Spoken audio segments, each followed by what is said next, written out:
Fracasa el último intento de Pedro Sánchez por frenar la investigación sobre su esposa. El Tribunal Superior de Justicia de Madrid tumba la querella del presidente en la que acusaba al juez de prevaricación. El auto del tribunal es durísimo contra Moncloa y contra la Abogacía del Estado. Considera que la querella es extravagante, especulativa, que tergiversa los hechos y que se hizo con mala fe. La justicia italiana desautoriza a la primera ministra italiana Meloni y ordena que vuelvan al país, a Italia, los inmigrantes trasladados a Albania. La decisión judicial supone un varapalo a la política que Meloni trataba de extender a toda la Unión Europea y que la presidenta de la Comisión ha animado a tener en cuenta. Ayer, de hecho, se debatieron esos asuntos con los líderes comunitarios. Buenas noches y además en Antena 3 Noticias, la eliminación del líder de Hamás por el ejército de Israel abre el debate sobre si la guerra en Oriente Próximo puede estar más cerca de terminar o si es solo un episodio más. Hamás ha reconocido la muerte de su segundo líder, eliminado en pocos meses, pero mantiene su amenaza de seguir combatiendo. La comunidad internacional insiste en presionar a Israel para que se plantee un alto el fuego.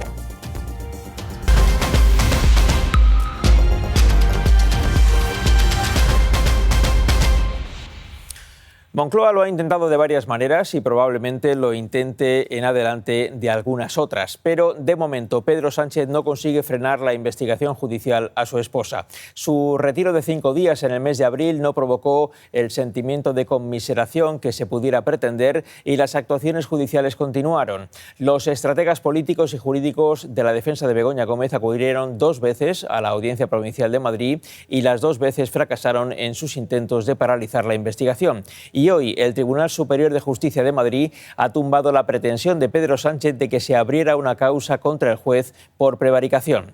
Y mientras, el juez Juan Carlos Peinado avanza en sus pesquisas. Hoy ha citado a nuevos testigos para que presten declaración sobre las actividades privadas de la esposa del presidente. La causa sigue viva y amenaza con alargarse en el tiempo.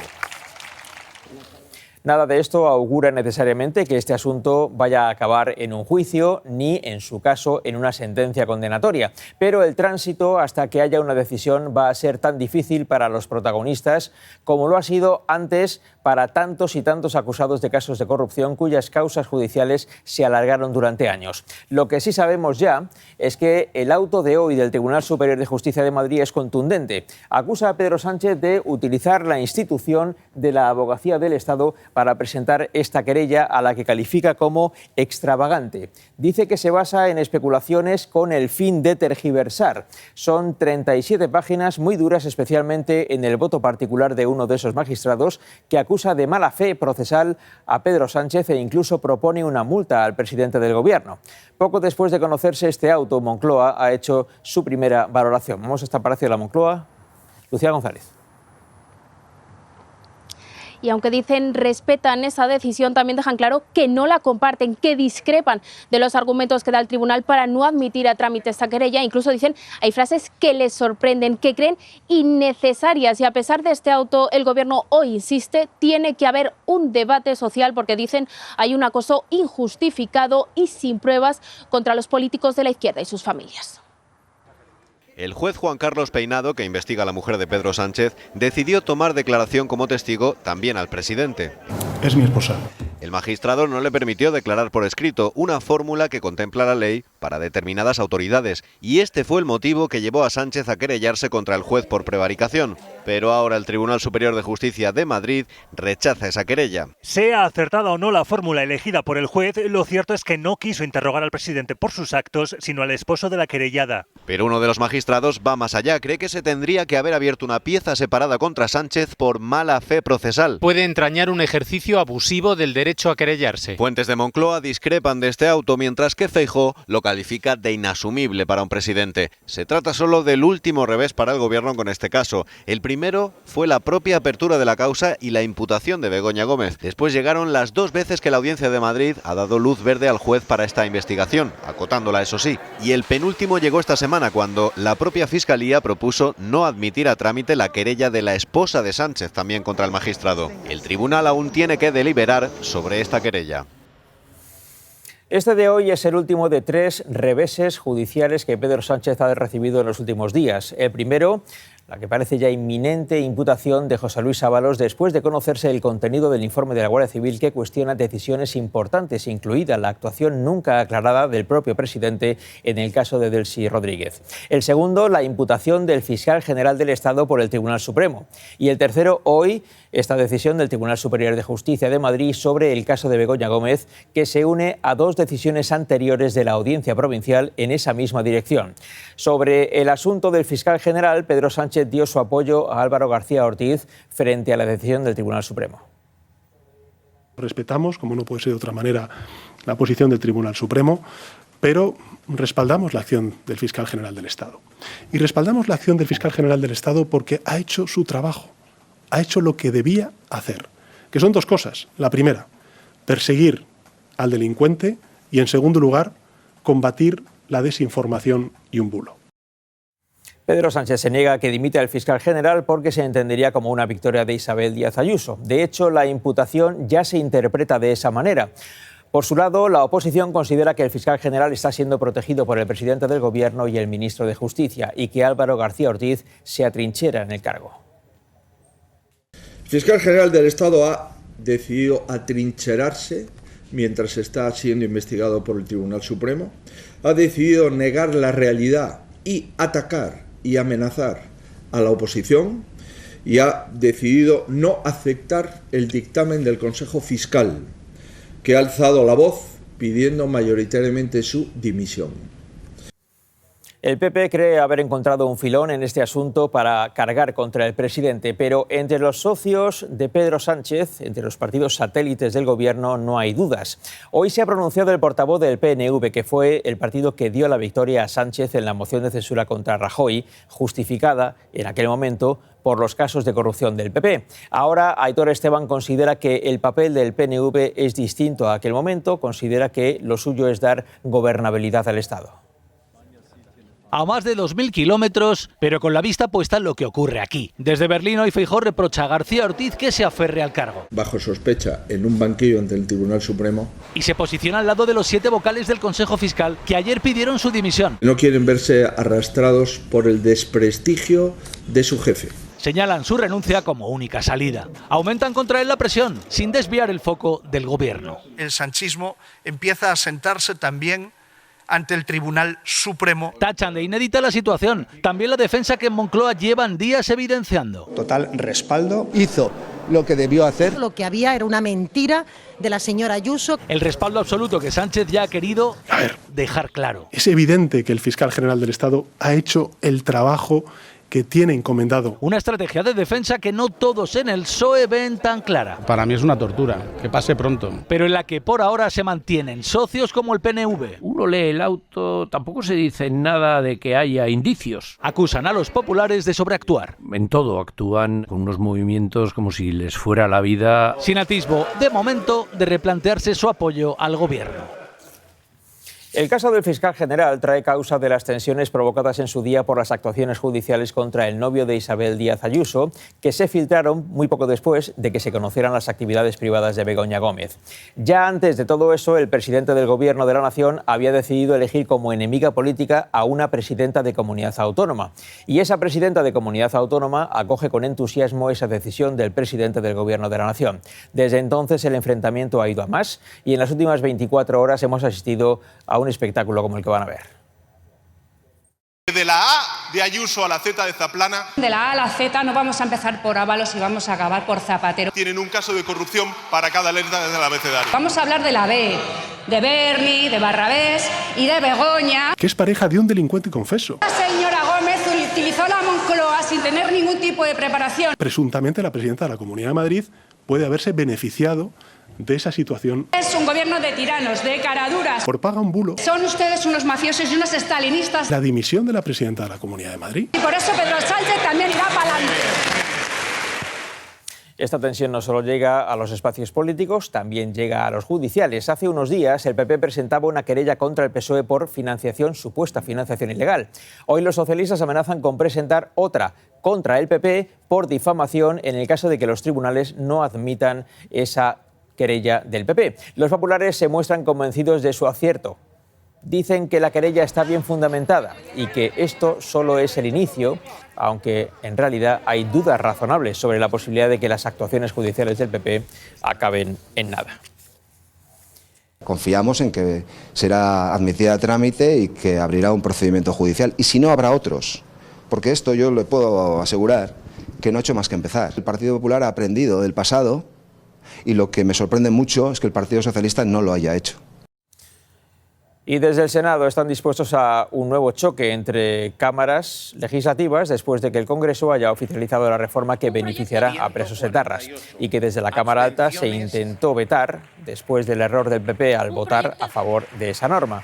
Ahora los populares amenazan con plantear un conflicto de atribuciones ante el Tribunal Constitucional.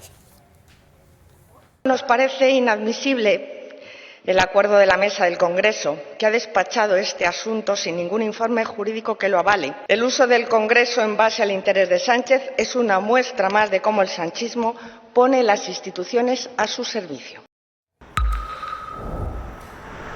Son imágenes de las carpas levantadas por el Gobierno en un antiguo hospital de Cartagena para acoger a 1.000 inmigrantes. El ayuntamiento de la ciudad se opone y las ha precintado porque, según asegura, incumplen la normativa urbanística.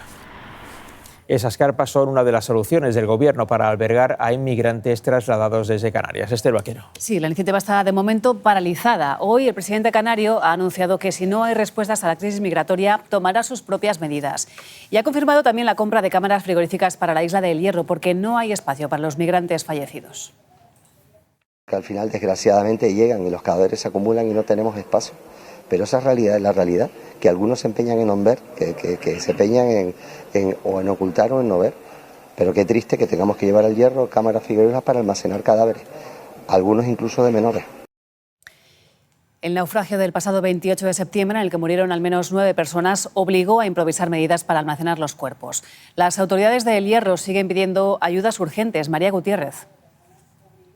Sí, necesitan financiación porque ya no hay más espacio en los cementerios del Hierro. Solo este año se ha enterrado aquí a 29 inmigrantes. Además, se espera para la semana que viene la llegada de la península de un contenedor de frío y 6 cámaras frigoríficas como las que se usan en los tanatorios, porque tampoco hay capacidad y se teme que si hay un nuevo naufragio no haya espacio para almacenar los cadáveres. Se instalarán aquí en el mismo muelle de la Restinga. Esta es la realidad que está viviendo Canarias con el drama migratorio.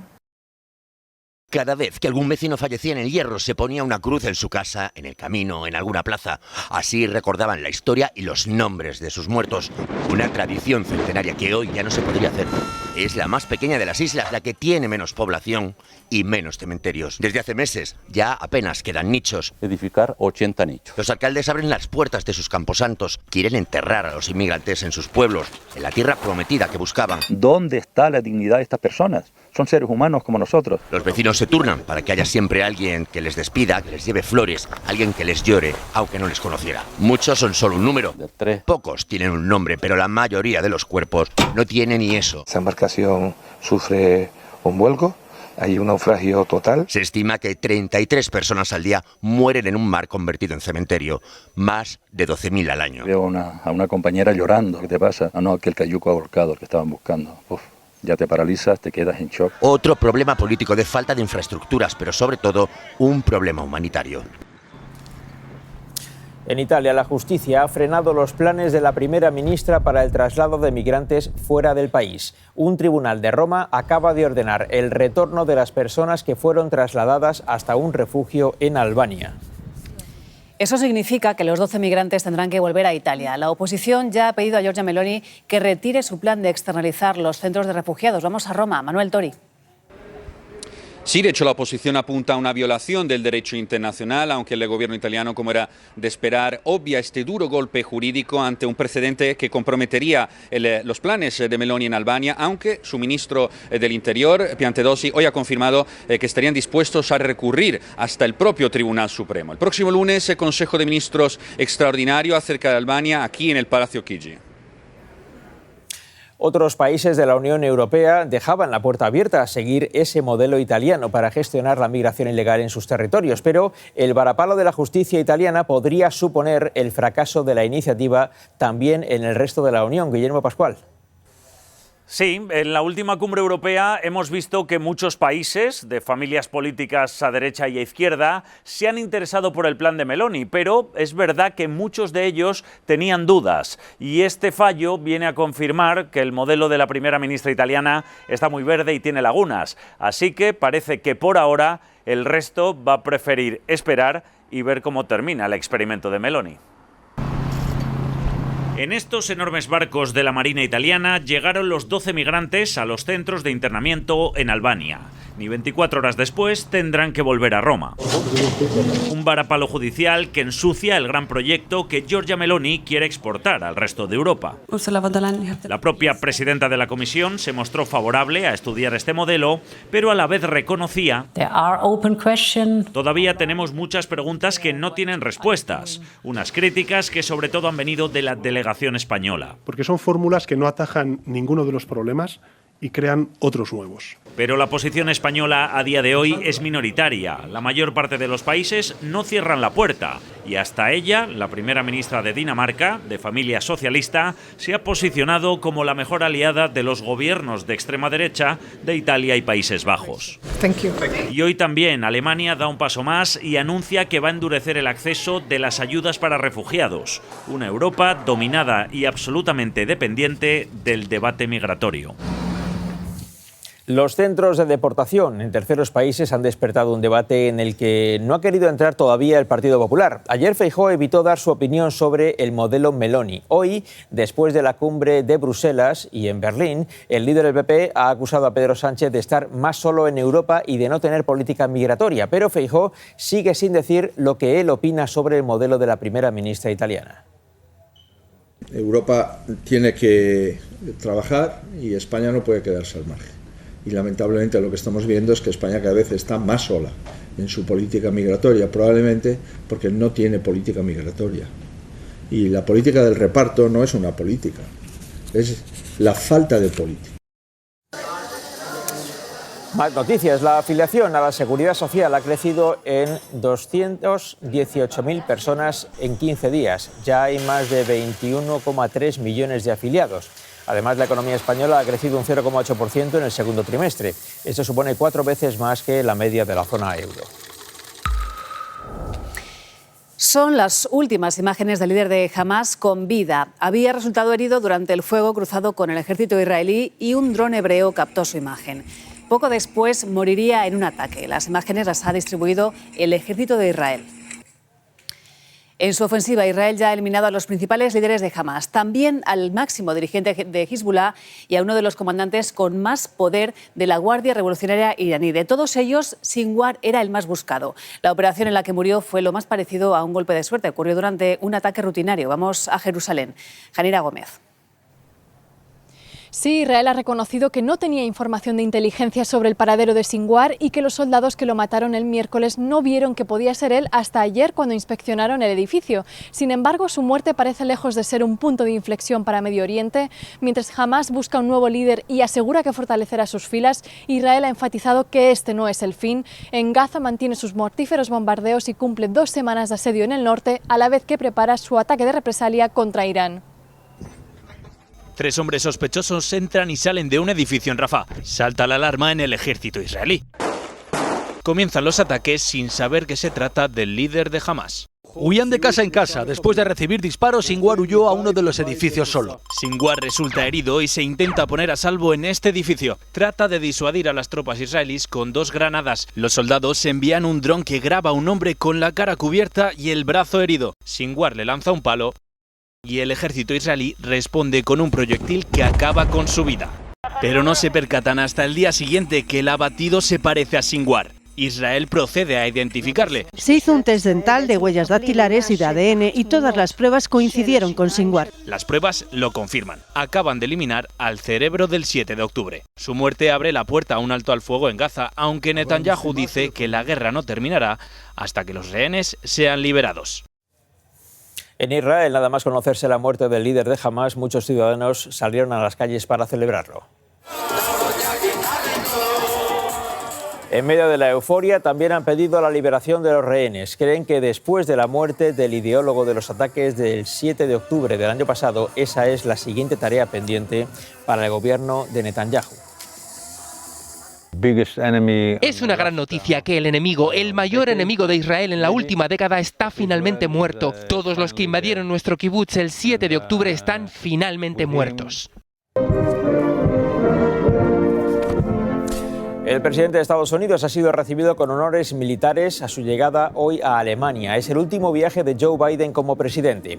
Es una visita clave para abordar los conflictos abiertos en varias partes del mundo. Estados Unidos y la Unión Europea han cerrado hoy filas para exigir un alto el fuego en Gaza. Consideran que la muerte del líder de Hamás debe abrir la puerta al fin de las incursiones militares en esa franja. Berlín, Paola Álvarez. Una afirmación que ha sonado común hoy en Berlín, primero en la comparecencia del canciller alemán Olaf Scholz junto a Biden y después cuando se les han sumado los líderes francés y británico, Macron y Starmer, en el llamado formato Quad. Y sin embargo, al final de la jornada sonaba más a deseo que a realidad. Antes de subir al Air Force One, Biden ha dicho que ve posibilidades de conseguir un alto el fuego en Líbano, pero que será más difícil conseguirlo en Gaza. Una oportunidad que hay que aprovechar. Es el deseo de la comunidad internacional tras la muerte de Yahya Sinwar. Aprovechemos este momento para buscar un camino hacia la paz, un futuro mejor en Gaza sin Hamás. Francia y Alemania hablan de punto de inflexión. Hay que aprovechar esta ocasión para que todos los rehenes puedan ser liberados. Es de esperar que ahora se abra una posibilidad concreta de un alto el fuego en Gaza. Para el jefe de la diplomacia europea, su muerte debería abrir el camino a la liberación de los rehenes y el fin de la guerra en Gaza, Cisjordania y Líbano. Todavía se siente respaldada por Irán y por Hezbollah. Una cosa es llegar a un alto el fuego, que en ningún caso sería vendido como una rendición, y otra muy distinta es de poner las armas y disolverse. Sobre todo cuando Hamás ya ha advertido de que matar a sus líderes no servirá de nada. Los prisioneros no volverán con ustedes si no se detiene la agresión contra nuestro pueblo en Gaza. Y la promesa de Netanyahu es continuar hasta acabar, ha dicho, con el eje del mal, para crear un futuro diferente en la región. Giorgia Meloni ha sido la primera líder europea en visitar el Líbano desde que estalló el conflicto con Israel. Italia es el país que tiene la mayor cantidad de tropas de la ONU en ese país. Meloni asegura que seguirá apoyando la misión de paz de la ONU y reforzando el contingente.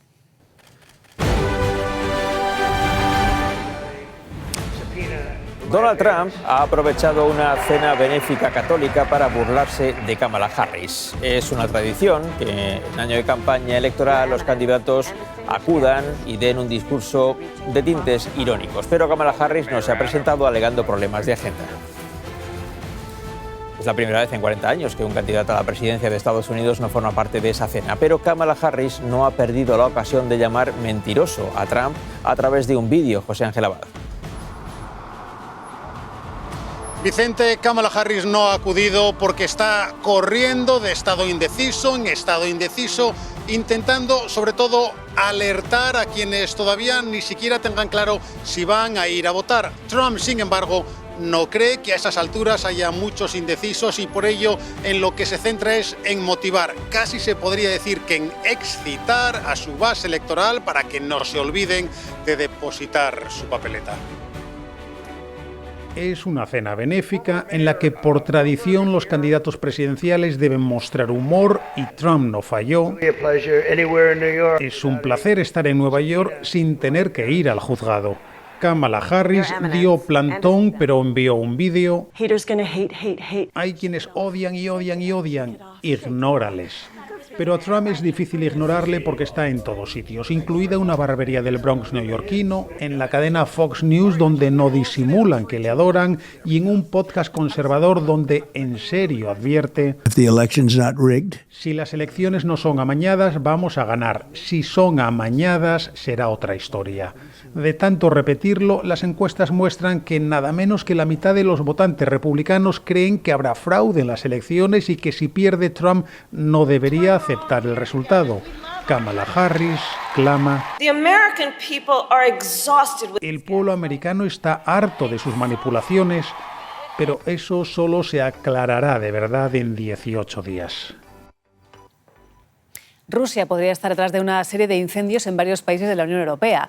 El objetivo sería sembrar el caos en Europa. La policía del Reino Unido investiga la conexión entre sabotajes en diferentes plantas de mensajería en Birmingham y Alemania.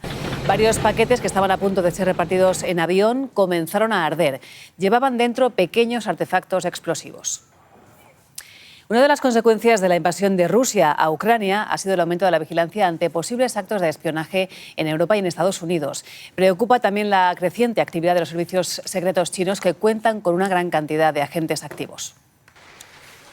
Puestos a espiar, Xi Jinping mira a Putin desde arriba, sobre todo en los últimos tiempos. Según el FBI, una empresa vinculada a China pirateó recientemente 260.000 dispositivos conectados a Internet en Estados Unidos y varios países europeos. Se estima que los chinos tienen al menos 600.000 personas dedicadas al espionaje. Los hackers chinos superan en número a los ciberagentes del FBI por lo menos en una proporción de 50-1. Otro ejemplo, se descubrió que grúas made in China que operaban en puertos estadounidenses eran controladas remotamente desde Pekín.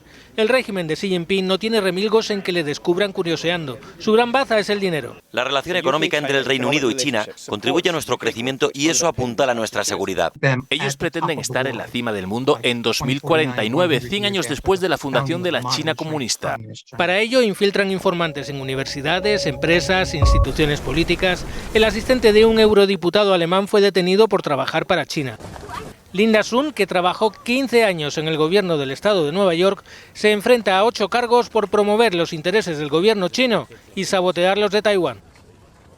En Cuba se ha producido un colapso total del sistema eléctrico. Cerca de la mitad de la población se ha quedado sin luz durante más de 12 horas. Millones de personas han tenido que abandonar sus puestos de trabajo y los niños no han podido asistir al colegio en todo el día. Los servicios no esenciales han tenido que ser suspendidos. Caos en zonas del sur de Francia debido a una borrasca que ha provocado grandes inundaciones. Los coches han quedado sumergidos y miles de personas han tenido que ser evacuadas. Ha muerto una persona.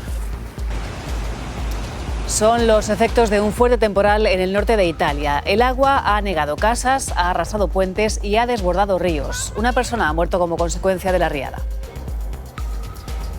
Carlos de Inglaterra visita Australia por primera vez como rey. Es el viaje más largo desde que fue diagnosticado de cáncer y es el más importante ante el auge republicano en países de la Commonwealth. El 33% de los australianos se muestra partidario de la República. La policía ha detenido en Logroño a 2 hombres por la muerte de una pareja. Los bomberos encontraron los cuerpos al apagar el incendio de esta oficina bancaria abandonada. El local estaba ocupado desde hace tiempo. Los 2 fallecidos tenían signos de violencia. Continúa el juicio por el asesinato de Samuel, el joven que sufrió una paliza grupal en Coruña. Una amiga ha confirmado los insultos homófobos que sufrió antes de morir. También han declarado 2 ciudadanos senegaleses que trataron de ayudar a la víctima. Un chico está en el suelo, un grupo de chicos están pateando, está intentando parar a los chicos, pero los chicos no están rodeando. Nueva operación policial en la barriada sevillana de las 3.000 viviendas en busca de armas ilegales y droga. Los agentes han desmantelado 9 plantaciones de marihuana. No. Sí, mira ahí. No. Aquí al lado. 2 generaciones distintas pero con algo en común. Las 2 utilizan el teléfono móvil y los dispositivos conectados a Internet a diario. Una situación que ha cambiado desde 2008, cuando esas tecnologías eran consideradas como algo esencial más por los jóvenes que por los mayores. En 15 años, esa brecha digital prácticamente ha desaparecido y cada vez son más los mayores que viven conectados. Según un informe, la mitad de los españoles reconoce que no podría vivir sin su teléfono móvil. Desde que nos levantamos... ¿Cómo estáis por aquí la mamá? Bien, ¿qué tal vosotros? Un besito. Hasta que nos acostamos... Y por la noche, buenas noches. Vivimos pegados a nuestro teléfono. Ahora con el tiempo, pues lo uso un poco más. La situación ha cambiado desde 2008, cuando el porcentaje de españoles que lo consideraba esencial era 3 veces mayor entre los jóvenes que entre los mayores de 65 años. Ahora apenas hay diferencia. Para que llamar y que me llamen. Es elemental, hoy en día. Es importante, aunque los abuelos lo siguen utilizando menos que sus nietos. Yo unas 42 a la semana a lo mejor y en unas 16. Para pagar la compra, para jugar, Candy Crush, o para leer la prensa como hace José a sus 78 años. La leo por internet. Así ha cambiado la percepción sobre internet en los últimos 15 años. Que es una necesidad casi los nietos te lo exigen. Y esta tarde han podido compartir juntos esta exposición de arte. Como sé que a ti te gusta mucho el dibujo, pues he aprovechado para mostrarte esta exposición. También acaba de descubrir la inteligencia artificial. Puse brecha digital en Gemini y me salió allí un temario. Aprendiendo lo que es la brecha digital. La infiltrada de A3 Media Cine sigue triunfando en las taquillas. Más de 280.000 espectadores ya han visto esta película dirigida por Arantxa Echevarría en su primera semana en las carteleras. El film cuenta la historia real de la única mujer policía que logró infiltrarse en ETA. Koldo supone un serio problema para el Ejecutivo. La imputación del fiscal general es algo inédito en la historia y hoy el Tribunal Superior de Madrid ha tumbado el intento de Sánchez de poner freno al juez del caso de Begoña Gómez. Y nada de esto es inocuo a efectos políticos. España, 18 de octubre de 2024. Buenas noches. Pasen un feliz fin de semana. Hasta el lunes.